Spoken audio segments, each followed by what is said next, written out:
Hi dears, welcome back. இன்னைக்கு நம்ம சேனல்ல ஒரு கிரேவி ரெசிபி பார்க்க போறோம். இது மஞ்சள் பூசணிக்காய் கார குழம்பு, அரசினக்காய் குழம்பு அப்படினு சொல்லலாம். இது குக் வித் கோமாளில சகீலா அவங்க பண்ண ரெசிபி தான். ரொம்ப டேஸ்டியான கிரேவி. இது ரைஸோட மட்டும் இல்ல, டிஃபன் வெரைட்டிஸ், இட்லி, தோசை எல்லாத்தோடமே சைடு டிஷ்ஷா இத வந்து சர்வ் பண்ணலாம். இப்போ நம்ம ரெசிபி எப்படி பண்றதுன்னு பார்த்திரலாம். ஃபர்ஸ்ட் இதுக்கு தேவையான மசாலாஸ் எல்லாம் நம்ம ஃப்ரை பண்ணி எடுக்கணும். அதுக்காக ஒரு பேனில் 1 டீஸ்பூன் அளவு நல்லெண்ணெய் சேர்த்துட்டு இதில் 1 டேபிள் ஸ்பூன் மல்லி விதை, 1/2 டீஸ்பூன் ஜீரகம், 1/2 டீஸ்பூன் மிளகு, 4 காஞ்ச மிளகாய் இதெல்லாமே சேர்த்துட்டு கூடவே 1/4 கப் அளவு துருவின தேங்காய் சேர்க்கணும். இதை எல்லாமே வறுத்தெடுக்கணும். தேங்காயோட கலர் கோல்டன் கலரில் சேஞ்ச் ஆகிறது வரைக்கும் நம்ம இதை வந்து நல்லா வறுத்தெடுக்கணும்.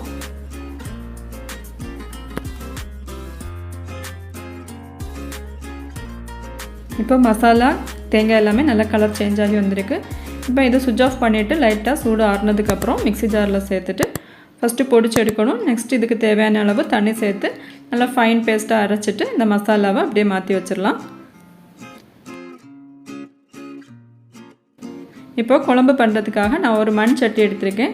அதில் 2 டேபிள் ஸ்பூன் அளவு நல்லெண்ணெய் சேர்த்துட்டு கடுகு, 1/4 டீஸ்பூன் கடுகு, 1/4 டீஸ்பூன் வெந்தயம், 1/4 டீஸ்பூன் ஜீரகம், ஒரு கைப்பிடி கருவேப்பிலை இதெல்லாமே சேர்த்து லைட்டாக வதக்கலாம். கடுகு வந்து வெடிக்கிற வரைக்கும் நம்ம வந்து வதக்கணும்.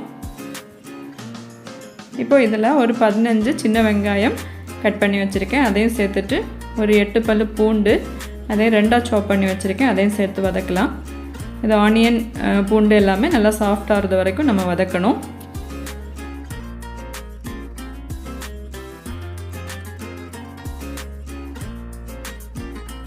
இப்போ இது நல்லா வதங்கிடுச்சு. இப்போ 2 தக்காளி கட் பண்ணி வச்சுருக்கேன், அதையும் சேர்த்து ஒரு 30 செகண்ட்ஸ் குக் பண்ணலாம்.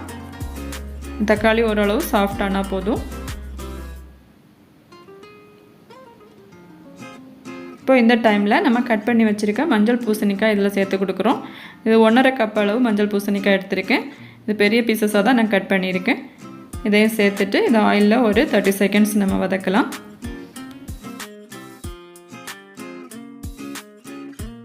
இப்போ இதில் 1/2 டீஸ்பூன் அளவு சாம்பார் பொடி, 1/2 டீஸ்பூன் மஞ்சள் பொடி சேர்த்து நல்லா மிக்ஸ் பண்ணி விடலாம்.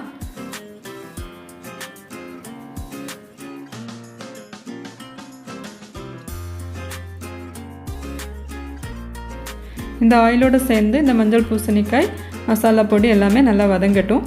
ஒரு 30 செகண்ட்ஸ் இதை இந்த மாதிரி மிக்ஸ் பண்ணி வதக்குனதுக்கப்புறம் இதுக்கு தேவையான அளவு புளி தண்ணி ஆட் பண்ணி கொடுக்கணும். ஆல்ரெடி நான் ஒரு லெமன் சைஸ் புளி கரைச்சி வச்சுருக்கேன், அந்த தண்ணி இதில் சேர்த்துட்டு கூடவே 1/2 டீஸ்பூன் உப்பு சேர்த்து கொடுக்குறேன். இதையும் சேர்த்து இதை மிக்ஸ் பண்ணதுக்கப்புறம் இதை லைட்டாக கொதிக்க விடலாம்.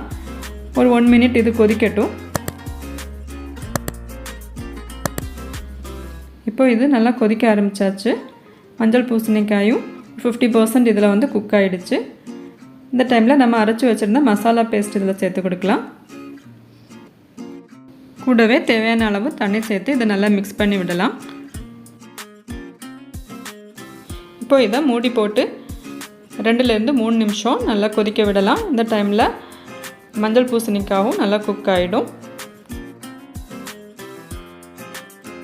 இப்போ 3 நிமிஷம் ஆனதுக்கப்புறம் நம்ம ஓப்பன் பண்ணி பார்க்குறோம். கிரேவி நல்லா கொதிச்சிட்ருக்கு, ஒரு ஃப்ளேவரும் நல்லா சூப்பராக வருது. இந்த டைமில் இதில் 1 டீஸ்பூன் அளவு வெல்லம் சேர்க்குறோம். இதையும் சேர்த்து இதை நல்லா மிக்ஸ் பண்ணி விட்டுடலாம். இப்போ நம்ம திரும்பியும் லிட்டால் க்ளோஸ் பண்ணி ஒரு 2 நிமிஷம் ஃப்ளேம் சிம்மில் வச்சு அப்படியே குக் பண்ணலாம். அதுக்கப்புறம் பார்க்கும்போது இதோட ஆயில் எல்லாமே தெளிஞ்சு நல்லா சூப்பராக வந்திருக்கு. இப்போ மஞ்சள் பூசணிக்காயும் நல்லா குக் ஆகிருக்கு. இப்போ நம்ம கிரேவி ஆல்மோஸ்ட் ரெடி ஆகிடுச்சு. ஃபைனலாக இதில் சாப் பண்ணி வச்சுருந்த மல்லி எல்லாம் சேர்த்துட்டு கொஞ்சமாக பச்சை கருவேப்பிலையும் சேர்த்து ஃப்ளேம் சுவிட்ச் ஆஃப் பண்ணிடலாம். இப்போ நம்மளோட கிரேவி நல்லா சூப்பராக வந்திருக்கு. நல்லா டெலிஷியஸான டேஸ்டியான ஹெல்த்தி கிரேவி ரெசிபி. இந்த மாதிரி ஒரு காரக்குழம்பு நீங்களும் ட்ரை பண்ணி பார்த்துட்டு உங்களோட ஃபீட்பேக்ஸ் தெரியப்படுத்துங்க. இந்த வீடியோ பிடிச்சிருந்ததுன்னா மறக்காமல் லைக் பண்ணுங்கள், ஷேர் பண்ணுங்கள், சப்ஸ்கிரைப் பண்ணுங்கள். தேங்க்யூ.